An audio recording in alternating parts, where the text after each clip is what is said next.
तीन बहनों की लालची भाभी। करिश्मा, रेशमा और मनीषा तीन बहनें हैं। उनका एक भाई भी है, मयंक। मयंक अपनी बहनों को बहुत प्यार करता है, लेकिन मयंक की पत्नी सविता इस मामले में मयंक से बिल्कुल ही अलग है। वो अपनी ननदों का जितना बुरा कर सकती है उतना बुरा करती ही रहती है और अपनी ननदों पर हुक्म भी चलाती है।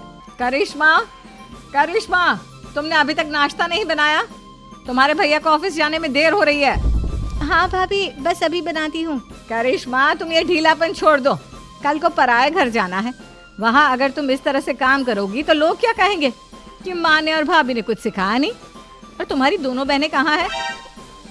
रेशमा मार्केट गई है और मनीषा सो रही है। क्या? सुबह के 8 बज रहे हैं और ये महारानी अभी भी सो रही है? ये कहते हुए सविता अपनी सास दुर्गा देवी के पास जाती है। माँ जी, देख रही हो अपनी बेटियों के तौर तरीके? क्या हुआ बहू, सुबह सुबह क्या कर दिया मेरी बेटियों ने?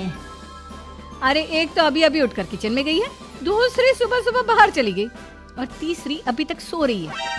क्या करूं मैं इन तीनों का, मैं तो परेशान हो गई हूँ।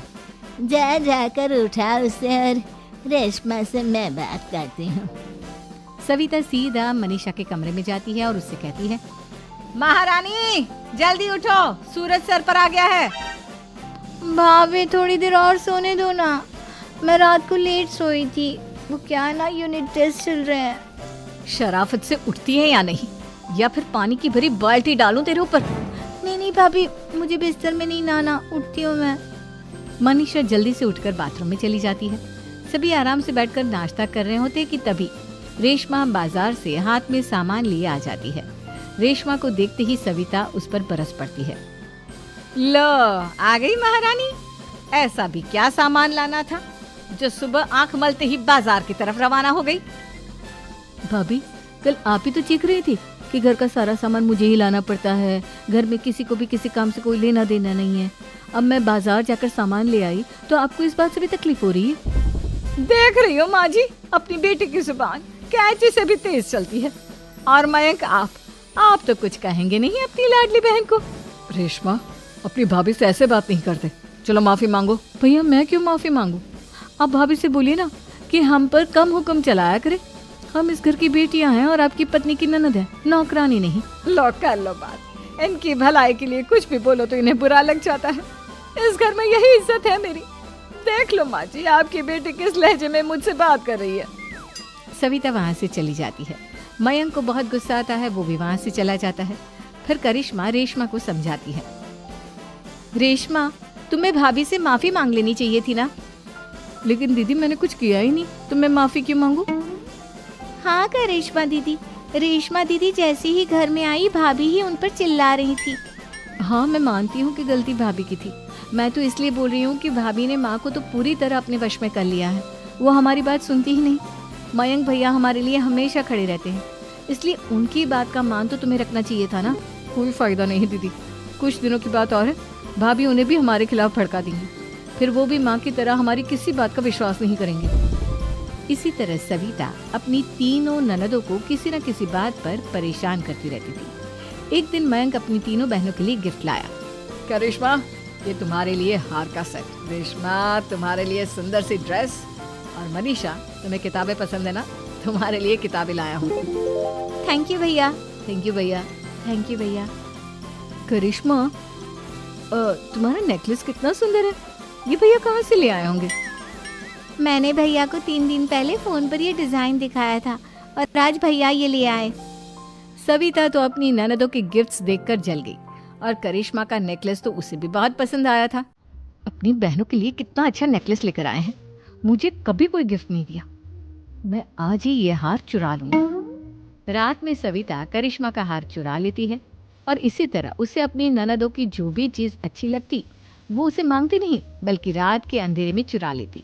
इसी तरह दिन बीतते गए और सविता ने मयंक के दिल में भी उसकी बहनों के लिए नफरत पैदा कर दी।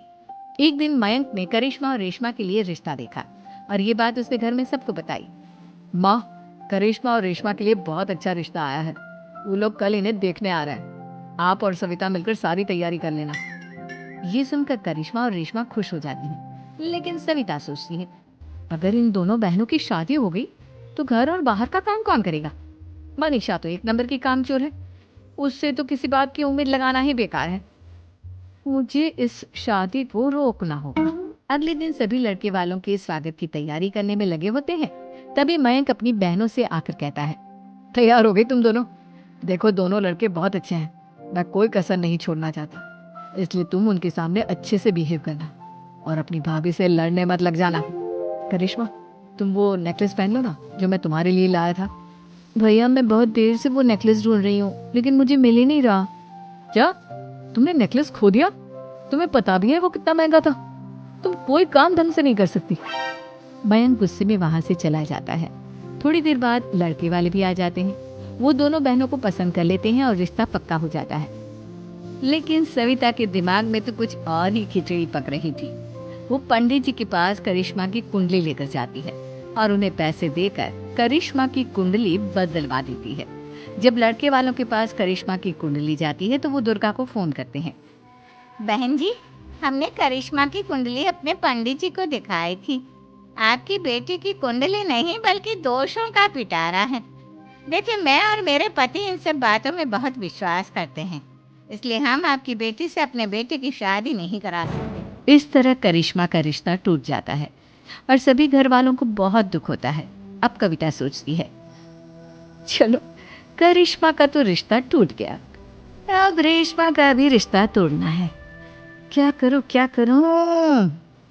अब सविता आवाज बदलकर किसी अननोन नंबर से रेशमा के होने वाले ससुराल में फोन करती है। हेलो, मैं कौन हूँ कौन नहीं ये आपके लिए जानना जरूरी नहीं।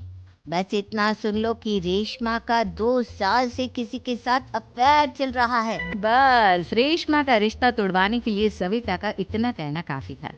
अब रेशमा का भी रिश्ता टूट गया। मयंक और दुर्गा देवी ने रेशमा को खूब खरी खोटी सुनाई और उससे बार बार उस लड़के के बारे में पूछने लगी। आप दोनों मुझे क्यों परेशान कर रहे हो? अरे कोई लड़का होगा मेरी लाइफ में तो मैं बताऊंगी ना, जब कोई है ही नहीं तो कहाँ से लाऊं मैं कोई लड़का? तो तेरे होने वाले ससुराल वालों को फोन किसने किया था? माँ मैं नहीं जानती किसने फोन किया था, मैं सच कह रही हूँ। मैं तो पहले ही कह रही थी इसकी लगाम खींच कर रखो, लेकिन मेरी सुनता ही कौन है। आप चुप रहिए भाभी, ये सब आपका ही किया धरा है। अब तीनों बहनों को विश्वास हो जाता है कि ये सब उनकी भाभी ही कर रही है। तीनों बहनें अपनी भाभी को सबक सिखाने के लिए एक वकील कर लेती हैं और घर में हिस्सा मांग। देखो भैया, माँ बाप की जायदाद में जितना बेटों का हक होता है उतना ही बेटियों का, इसलिए इस घर के 4 हिस्से होंगे और हमें अपना हिस्सा चाहिए। मैंने तुम्हारे लिए क्या क्या नहीं किया और तुम इस घर में हिस्सा मांग रही हो? भैया, आप और माँ हम बहनों की कोई बात नहीं सुनते हो और भाभी हमारी शादी नहीं होने देगी क्योंकि उन्हें लगता है कि आप हमारी शादी में ज्यादा पैसा लगाओगे और उन्हें हम जैसी फ्री की नौकरानी कहाँ मिलेगी। तो हम भाभी के साथ तो रह नहीं सकते, हम बहनों को अपना हिस्सा चाहिए। अरे तुम्हें शर्म आनी चाहिए अपने भाभी पर ऐसा इल्जाम लगाते हुए। वो तुम्हारे बारे में कितना सोचती है। हाँ माँ, भाभी हमारे बारे में बहुत सोचती है, दिन रात बस यही सोचती रहती है कि किस तरह से अपनी तीनों ननदों को परेशान करूं और कभी मुझे पढ़ने भी नहीं देती। दोनों बहनों का रिश्ता भी तो इन्होंने ही तोड़वाया है और रात में हमारे कमरे में आकर हमारी चीजें भी चुराती हैं। इसी तरह सविता की तीनों ननदें अपनी बात पर अड़ी रही। अब कोर्ट में तारीख भी शुरू हो गई। जब सविता को लगा कि उसकी तीनों ननद इतनी आसानी से नहीं मानने वाली, तो उसने अपने पति और सास को सारी सच्चाई बता दी और अपनी तीनों ननद से माफी मांगी। मयंक और दुर्गा को भी अपनी गलती का एहसास हो गया। अब सविता खुद करिश्मा और रेशमा के लिए अच्छा रिश्ता ढूंढती है और उनकी शादी करवाती है।